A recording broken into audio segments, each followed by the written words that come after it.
Hello, welcome to How to Play D&D, the Explainer podcast with one experienced dungeon master and one failed scriptwriter to discuss D&D topics. My name is Kinsey and my ridiculously inadequate pod partner is McCaffery. Hello, Lewis. I've reverted back to doing weird things. You've done the weird, yeah. I see that. A little tick. I mean, I've got to. It's part of my personality. It's who I am. Yes. I'm weird. Well, we hope to change that. Wow, alright then. With the weird I mean, it won't take much. I'm a sucker for peer pressure, so...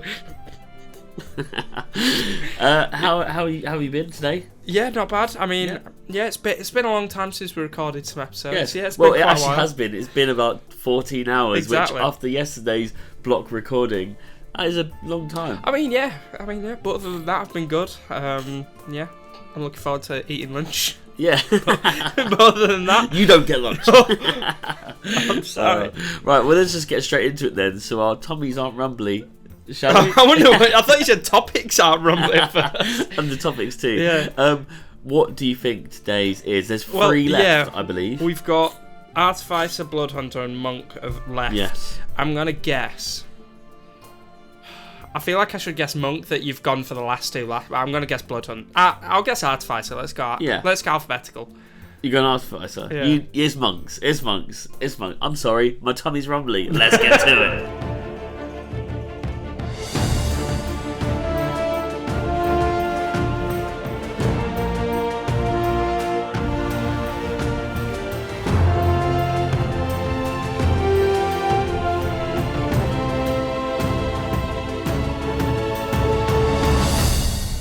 Okay, so today's episode is on monks. It's the class that makes you racially think of playing Bruce Lee, Jackie Chan or Kung Fu Panda before you remember you can harbour your own thoughts and think outside the box.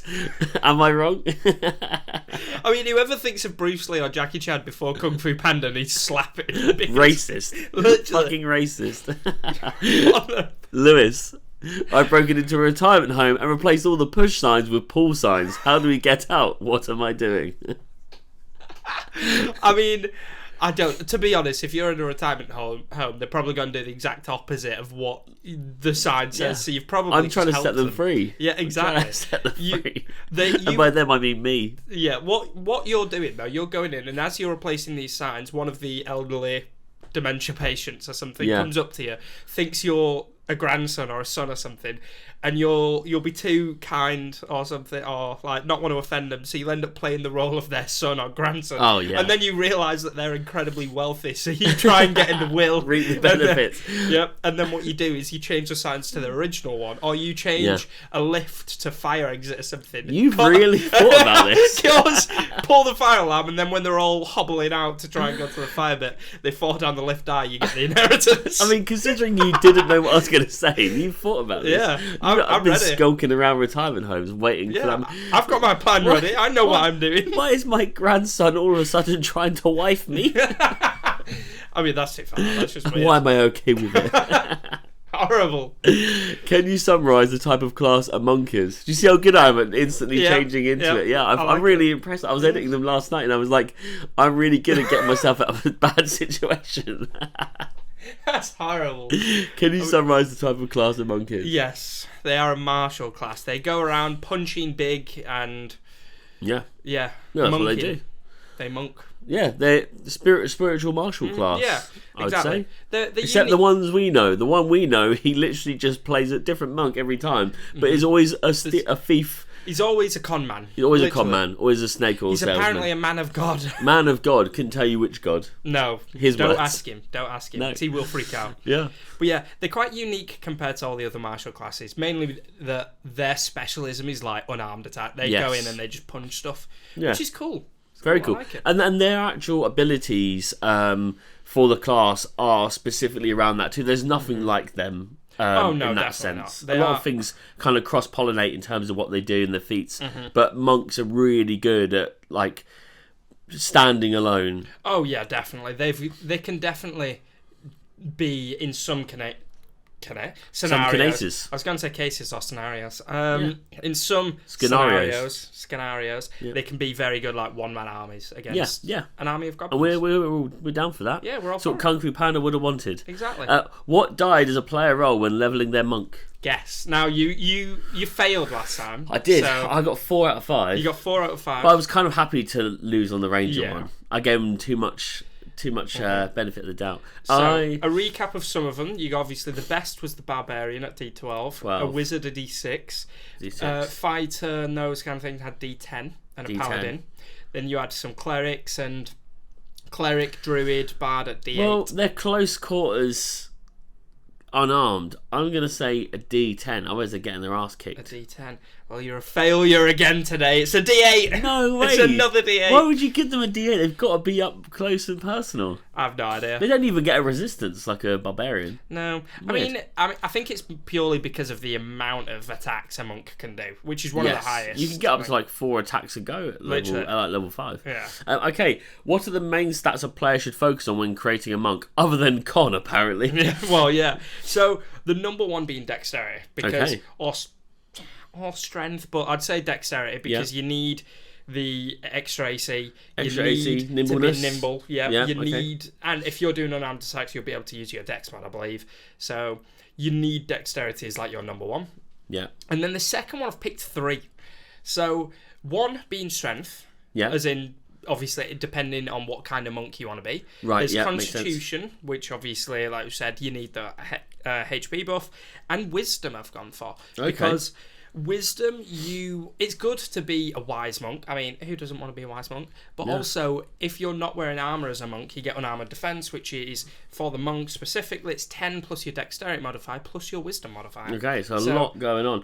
They arguably then, out of all of these classes that we've looked at so far, they have the kind of bigger pool to pick from in terms of depending on what you want to do, you can change your stats. Exactly, yeah precisely. Nice. It's good. It sounds like an all round class so far. It is good. It's in terms of versatility as well with it. There's not the most ways you can go with it, but there's definitely ways that you can tweak a monk to suit you specifically. Well, what makes the monk such a great class to play? Obviously, we just talked about being able to tweak it quite easily and based on the stats.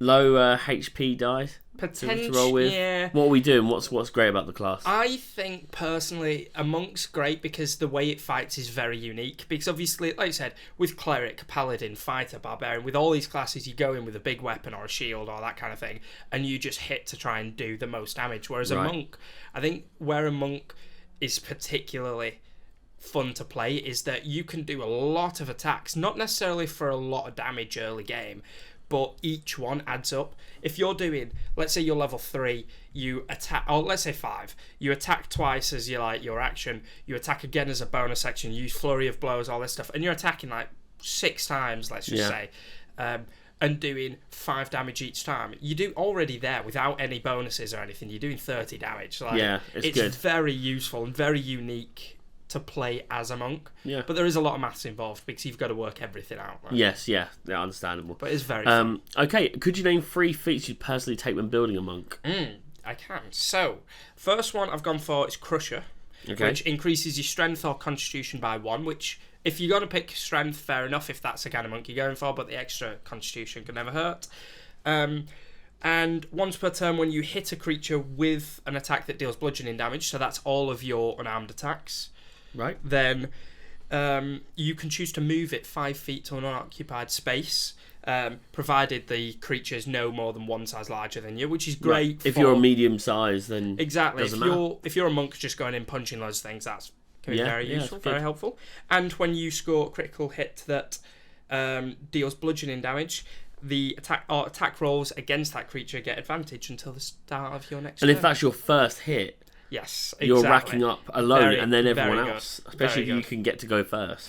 Especially, like I said, if we say level 5, and you have, let's say, 6 attacks on your first one, you get a crit. Perfect. Yeah, very advantage good. On all the rest. Second feat? Second one, I've gone with Sentinel. Okay. Because the way I imagine a monk is going in very quickly, like you said, being very nimble and getting as many attacks in early on, just to help the rest of the party deal damage. And what they do is when you hit a creature with an opportunity attack, if they try and run away, then that creature's speed becomes 0. Creatures provoke an attack of opportunity against you, even if they take the disengage action, so it stops them from running away, which is great. And And when a creature within 5 feet of you makes an attack against a target other than you, you can use your reaction to make a melee attack against that creature. I mean, that's great, especially if you've done all the damage. It tries to run, that comes into play, and then you get to go again. Exactly. Yeah. Don't know why the Sentinel feat. It's just gone out of my mind for the moment. That's why I'm reading it. Yeah. Oh, it last happens feat? to the best of us. It does. It happens to me all the time. Yeah. I don't know where I am. Where am I? I'm in that retirement home. That's beautiful. That's how we met. Yeah. The last one being Fighting Initiate. What that does, it gets you choose a fighting style from the fighter class, which is just helpful. If you want to go for defense, the +1 AC, the great weapon fighting or whatever it's called to do extra damage, it's just a good one for a monk. It adds that bit of versatility or a bit of extra bonus to your monk class as a whole. Like I said, whether it's AC, damage, archery, whatever it is. Yeah. Very useful. Cool. Nice. Cool.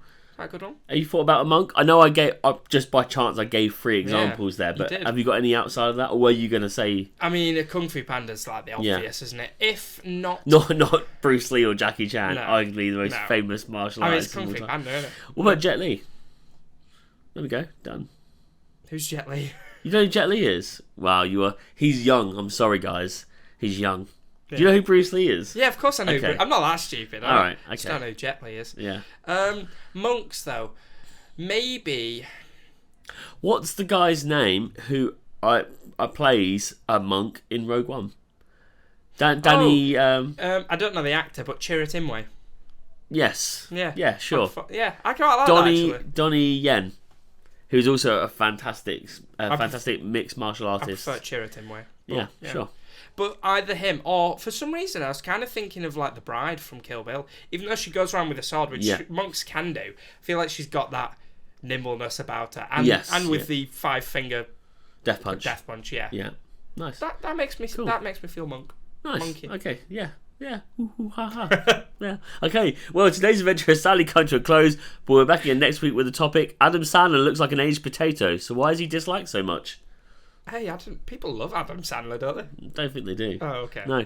And Adam, if you're watching this, as always, thank you for tuning in. And if you'd like to join in on the D&D action, then please follow us on Instagram and TikTok at How to Play D&D, or check out the link in our bio to join our Discord server.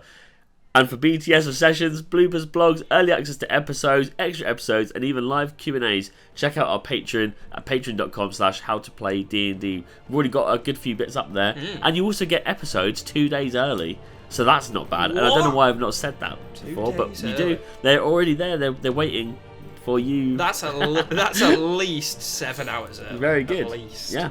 I've been 7 hours. I've been early. Good day. Goodbye.